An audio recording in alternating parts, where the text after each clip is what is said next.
it's like, you didn't even process it. This post was posted 5 seconds ago, and now you got a whole paragraph. Like, are you really sure that you processed what you saw or what you read? And I know I've been guilty of that. So what you just said is like, I know I've been guilty of it, because it's like, I don't want to be told no. Like, how can I make it better? How can I make this better for them? And it's just give them time, or just give it time. And if it does not work out, it just does not work out. So speaking of working out, and sometimes it means it's just not going to work out right now. Right now, exactly. Doesn't mean that it's definite, it's concrete, because we've gotten that. We've gotten, hey, I'm gonna hit you back in a week or a month, right? And over time, now that hindsight is 2020, you've seen the 50-50 in that. You've seen the 50 of, oh, they really did honor their word. They did come back. And then you see the other 50 who didn't.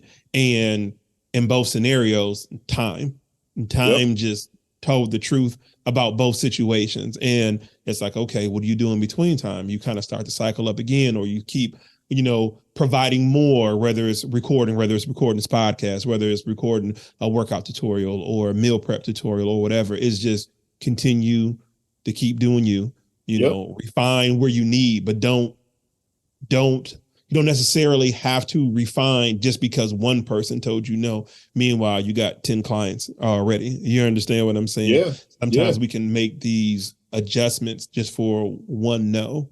It's just like, working out. It's like, all right, I didn't like that particular exercise. Does it mean that I need to stop doing it? Not necessarily. Maybe you just need to, maybe eliminate it or just reduce it. I was talking to my client earlier today, and we were doing some tricep extensions, and I didn't like the particular exercise that I was doing, but I haven't done it in so long. And sometimes it's like, why don't you like it? It's like, oh, okay, I didn't like it because my elbows hurt, as far as my joints, but that's because when I did it prior, I was trying to put 45s on both sides every single time.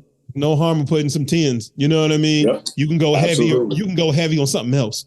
You know what I mean? This one exercise does not define all. You know what I mean? This does not define all. And I think that's just a life lesson that we all have to learn when we grow up, is, just time, give somebody time. And I think to your point,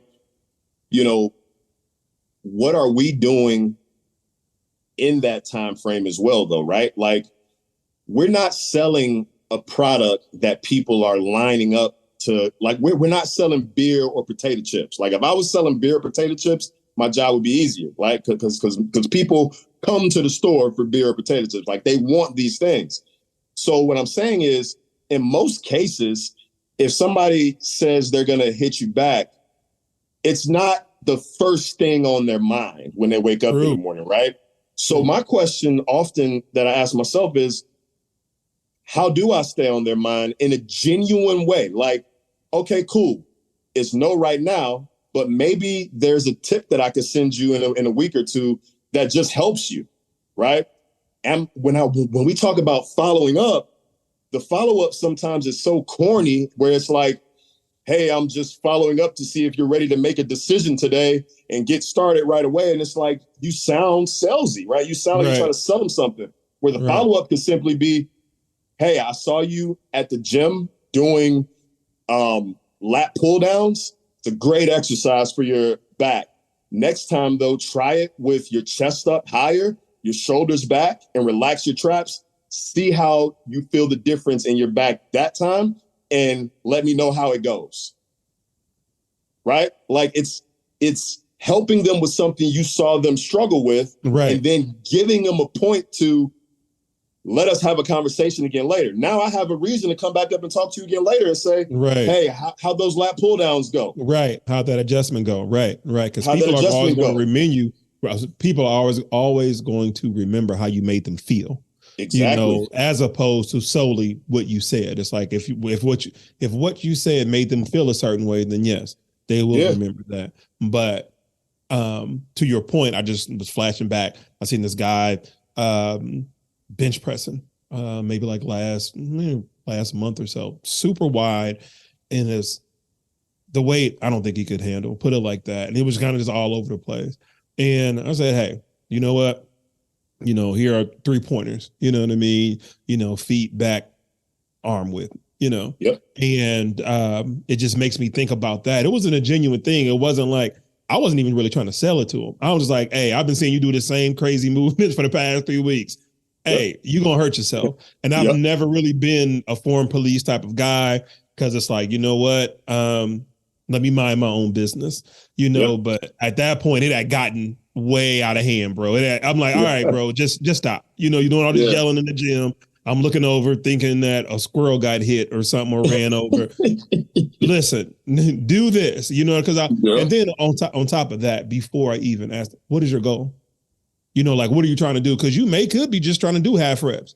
You could. I don't know. Yeah. And I think that's more important too. It's like, what are you going for? Are you trying to go for time and attention? What are you going for? It's like, oh no, I'm trying to bench press. I'm like, okay, listen, all right, do this, do that, adjust that, and then you'll be all right, man. I just don't want to see you, you know what I mean? You just, flinging around or whatever. Yep.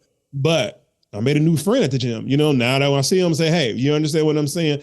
If anything, you understand what I'm saying? If anything, and these is little tips that, because our eyes are always just open, to that, and before we go adjust or ask somebody, hey, you need to do this, need to do that.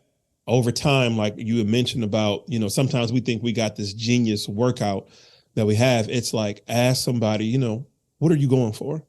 That person may have an ailment. You know what I mean? That person may just, and we've all had ailments too. You know what I mean? We'll do a quarter rep or a half rep. You know what I mean? Just trying to just do something. You know what I mean? We've battled through injuries, and it's those type of things that make me be more empathetic with, somebody, because it's like, okay, they may not just be doing half reps because they don't know how to do it. Maybe they're injured and they're just, they're just trying at this point. Maybe they've been sitting on the sidelines for 2 months, and after a while, it's like, all right, let me stop babying this. Let me stop babying. And what you said is so powerful though, because think about it. What if you built, and I'm sure you already have, built your reputation at the gym as the guy who just helps people, right? Like you said, you didn't do that with any intent on selling him something, but that's typically when it happens though, where it's like, dude, I'm genuinely trying to help you, right? And now you build your reputation as the guy at our gym who genuinely wants to help. When people finally start thinking about making a decision to take the step to do personal training, you're who they think about, right? And I think that that's the difference. Yes, it's a sales job. However, when you change the word sell to help and you built your reputation as the guy who does that, now sales come because of your genuine intent to help people. Now, don't get me wrong, you do have to have a strategy involved as far as, turning things over into business. Like eventually you have to ask for the sale, right? But when you've done a good job at helping, by the time you ask for the sale, you've already built up so much credit, right? That they're like, I would love for you to help me, Yeah, that's an excellent point. Now, speaking about gyms and working out, what was your workout today? Now, being that Monday is chest day, so every Monday is chest day for anybody who doesn't know, but that's just something I picked up. I really don't honestly know when that started, where I got it from. I just knew Mondays is chest day and everything else is, you know what I mean? You just roll the dice or whatever, unless you got your own program. But what was your workout today, since today is Monday? Who knows when I publish this, but today is Monday, chest day. Did you hit chest, or if not, what did you do? Well, see, because Mondays are chest day for everybody else, it's impossible to get a bench at my gym on Mondays. So I never hit chest on Mondays because of that reason, but I used to. But I always start Mondays out with a full body workout, believe it or not, because I usually take 2 days off on the weekend just to rest and recover. And Mondays are usually my day to just kind of reintroduce my body to the gym. I do a full body workout where it's not crazy heavy. It's like 2 sets on every muscle group, 12 to 20 reps. And, it's a good way to set the tone for the week. And then I do chest tomorrow. Okay. And it's cool to switch up. It's cool to, you know Yep. what I'm saying, switch up your routine. For a while, I did, chest on Mondays, and then I switched. I'm like, you know what? I've been slacking on my legs. Let me just do legs on Monday. And it's Yep. cool for y'all who's listening.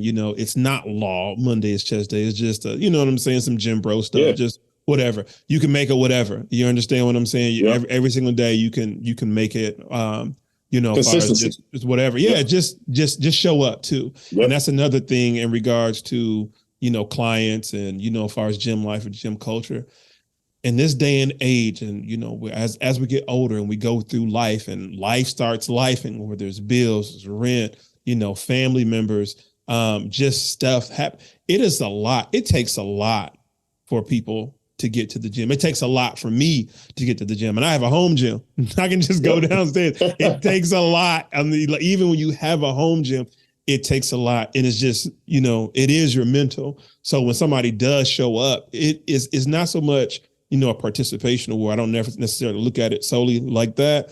It's that, man, just life starts life. And then if somebody can just consistently dedicate themselves to come in, one every day, that's a plus. But then to come in at a certain time every single day, that's just a plus. You know what I mean? And you get Yep. in there, and you knock out, your workout, and you do what you can.